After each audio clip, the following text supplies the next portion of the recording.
Morning. Twice in 1 week, I know, it's amazing. I wanted to post a little update on the video, part 2 in a sense, that I posted yesterday about mixed culture.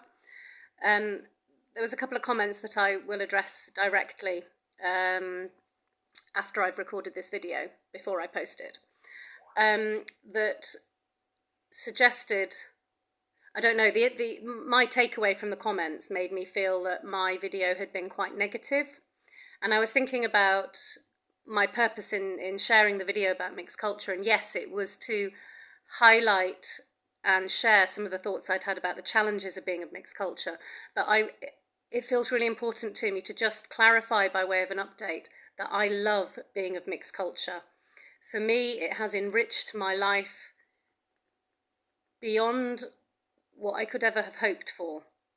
Being able to be part of two cultures myself, and to be able to really go back to the roots of both cultures and to try to understand more.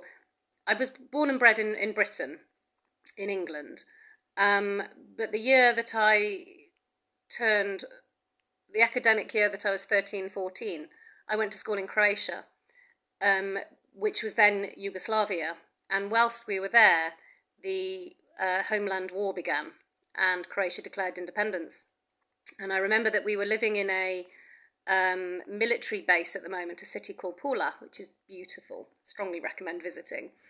And I remember looking down from the balcony of our rented apartment, and there were tanks in the streets, and there were soldiers everywhere, and I could hear, certainly towards the end of that year, snipers and gunfire in the distance. And it was a very, very unsettled time to be there, but it enabled me to appreciate the culture far better, to understand some of the challenges of people who were born and bred there. And I really value having had that experience, because I felt that it enriched my appreciation of Croatian culture, of Croatian life, of Croatian challenges. And it also made me appreciate my heart connection to Croatia more. It strengthened that bond for me. And when I was younger, I didn't always appreciate being of mixed cultures. It made me feel different. It made me feel odd. And as I say, it brought a lot of conflict with it. I was going to say it doesn't always have to bring conflict, but I don't think that's true. I think there will always be conflict when two cultures meet. It's about how you manage it, and it's about how you parent it. So I see my responsibility now as being a parent in a mixed culture household to help my children to navigate those conflicts, and to continue to navigate any conflicts that appear with me and my husband in terms of our cultural differences. And sometimes they can be hard to see, but it's about keeping an awareness and an open mind. And I don't know, I suddenly thought of an analogy that one of my siblings has always chosen to live on their own. They don't really like living in house share. And for me, I always lived in house share. I lived in London for 10 years. I was in Manchester for 3 years. And every single time I lived in probably about 13 different shared households during that period of time. And although there is conflict when you live in a house share, because you have to compromise and negotiate and discuss differences and needs, different opinions, different wants for your home, which needs to be a safe place for everyone. And in order to enable that place to be a safe place for everyone, there needs to be conversations that may be uncomfortable about your behaviour, about someone else's behaviour, about rules for the house.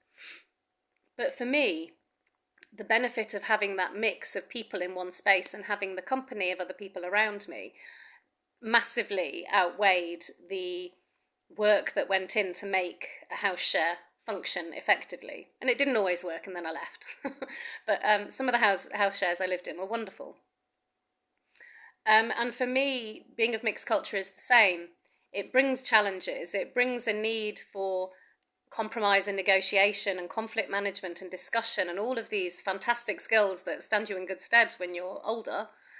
But with it comes this beautiful quilt, like I'm thinking like a patchwork quilt made up of many, many different colours and patterns and shapes. And for me, this is something I value hugely in my life, being born of mixed culture, but also exposing myself to new cultures. When I was footloose and fancy free. I chose to go travelling quite a lot. I didn't really spend much money on anything other than travel. um, and for me, that enrichment is one of the most beautiful gifts I could have given myself. So I just wanted to highlight that I do love being of mixed culture and the experience of opening myself up to new cultures, new identities, new differences.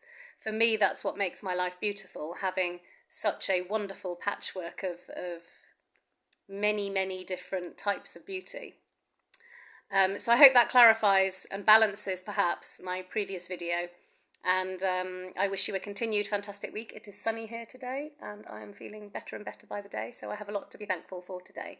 So have a great week, everyone. And I will probably post again next week.